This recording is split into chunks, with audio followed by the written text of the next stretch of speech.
नमस्कार दोस्तों, अल्फाजा diary bye DS में आपका स्वागत है। आज की ज्ञानवर्धक कहानी का नाम है कड़वा सच। एक राजा था।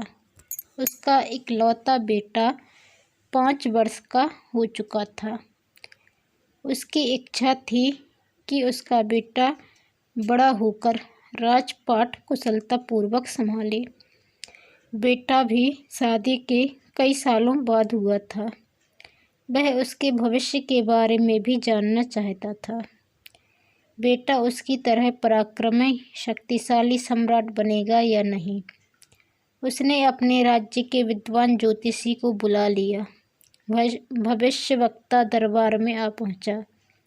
राजा ने बेटे की जन्म पत्री दिखाते हुए राजकुमार का भविष्य बताने की प्रार्थना की। विद्वान ज्योतिषी रामानंद ने जन्मपत्री को गौर से 3-4 बार देखा। ग्रह नक्षत्रों की गणना की तो चेहरे का रंग बदल गया। दिलो दिमाग उदासी विषाद में भर गया। राजकुमार जिस लग्न ग्रहों के प्रभाव में पैदा हुआ था, उसके जीवन पर कुद्र ग्रह राहु की कुदृष्टि पड़ रही थी। राजकुमार की शादी के 2 साल बाद पुत्र होगा और राजकुमार भरी जवानी में देह त्याग देगा। ज्योतिषी रामानंद दुखदायी व्यथित करने वाली भविष्यवाणी राजा को सुनाना नहीं चाहता था, लेकिन झूठ बोलकर राजा को अंधेरे में भी नहीं रखना चाहता था। भारी उलझन में था। कड़वा सत्य कैसे कहे। राजा जिज्ञासावश बार बार सत्य बताने की प्रार्थना कर रहा था।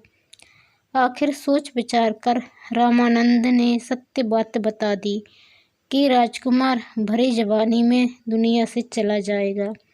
सच्चाई इतनी कड़वी दुख देने वाली थी कि राजा सहन नहीं कर सका। तुरंत ज्योतिषी रामानंद को कारागार में बंद करने का आदेश दे दिया।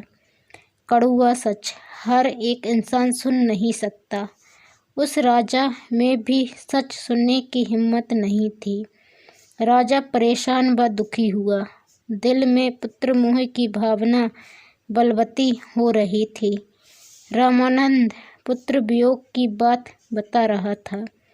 राजा के प्रचंड क्रोध का शिकार ज्योतिषी हो गया। राजा बेटे से अधिक प्यार करता था, साथ ही उसे अपने राज्य का शक्तिशाली पराक्रमी उत्तराधिकारी चाहिए था। कुछ दिनों बाद राजा ने दूसरा ज्योतिषी बुलाया और उससे पूछा।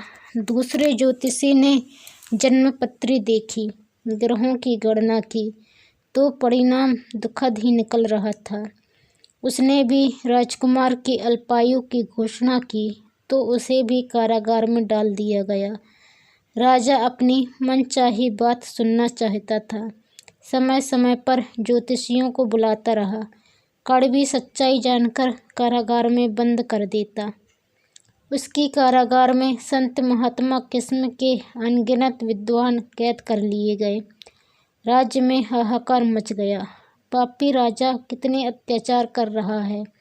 राज्य में संत महात्मा ज्ञानी विद्वान सभी घबरा उठे। कुछ धर्मगुरुओं ने राजा को समझाया भी, मगर उनकी समझ में यह बात नहीं आई। बहुत पुराना समय था, राजतंत्र का युग था।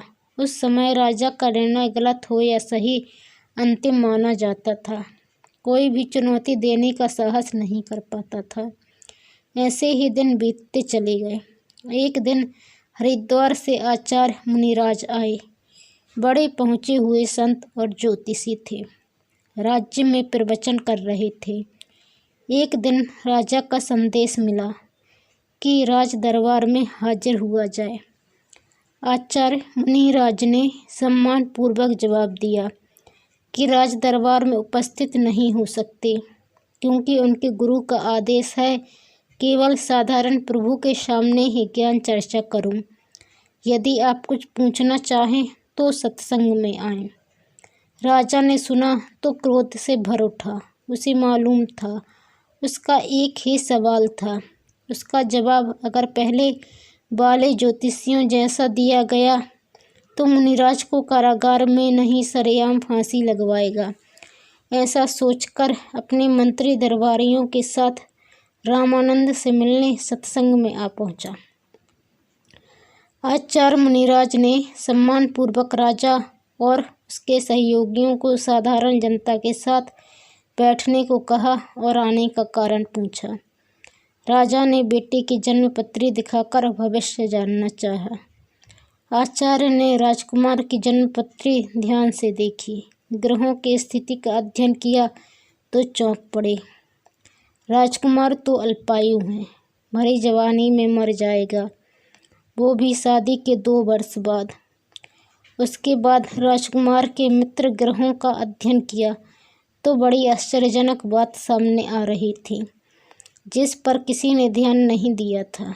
आगे का परिणाम बेहद सुखद और सूर्य की तरह ओजपूर्ण था। आचार्य पूरी जन्मपत्री का अध्ययन करके अभी खामोश बैठे थे, मगर उनके तेजस्वी चेहरे पर आस्था की चमक फैल गई थी। आचार्य को खामोश बैठा देख राजा ने बेचैन स्वर में पूछा, मेरे बदनसीब बेटे के भाग्य में क्या लिखा है? कुदरत ने सत्य और स्पष्ट बताएं। राजन, अपने बेटे को बदनसीब ना कहे तो बेहतर है। आपके बेटे के वंश और आपके पोते का भाग्य 7 पीढ़ियों में भी सर्वश्रेष्ठ है। आपको दुखी होने की आवश्यकता नहीं, आचार्य ने बताया तो राजा के चिंतित चेहरे पर आशाओं के तारे चमक उठे। महाराज, आप जो कुछ बताना चाहते हैं जल्दी बताएं। अपने बेटे के खुशहाल भविष्य और समृद्धशाली वंश के बारे में सुनने को व्याकुल हूँ। केवल आप ही मेरी जिज्ञासाओं की प्यास बुझा सकते हैं। राजन, इंसान उम्र तो जितनी लेकर आता है उसे बढ़ाना किसी के बस में नहीं। समूची दुनिया प्रभु की मर्जी से चलती है। आपके बेटे का पुत्र महान योद्धा, पराक्रमी चक्रवर्ती सम्राट बनेगा। उसकी प्रसिद्धि 7 समुद्र पार तक जाएगी। इतनी धन संपदा जोड़ेगा जितनी आपने देखी भी न होगी। शत्रु राजा आपके महानायक पोते से थर थर कांपेंगे। मुनिराज ने कड़वे सत्य को सलीके से बताया।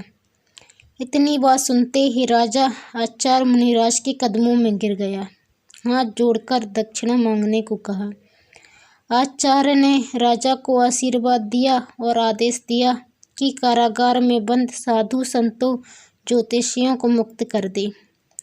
भविष्य का गहरा रहस्य भी आचार्य ने पहले वाले ज्योतिषियों वाला बताया था, मगर अपनी बात कहने का सलीका इतना श्रेष्ठ था कि कड़वे सच्चे का कड़वापन महत्वहीन हो गया। मधुर जुबान से विचार करके कही गई बात युगों युगों तक अपनी महक लुटाती है। दोस्तों, यदि आप चैनल पर नए आए हैं तो प्लीज़ चैनल को सब्सक्राइब कर बेल आइकन को क्लिक कर लें। वीडियो पसंद आने पर शेयर करें, लाइक करें और कमेंट करें। धन्यवाद।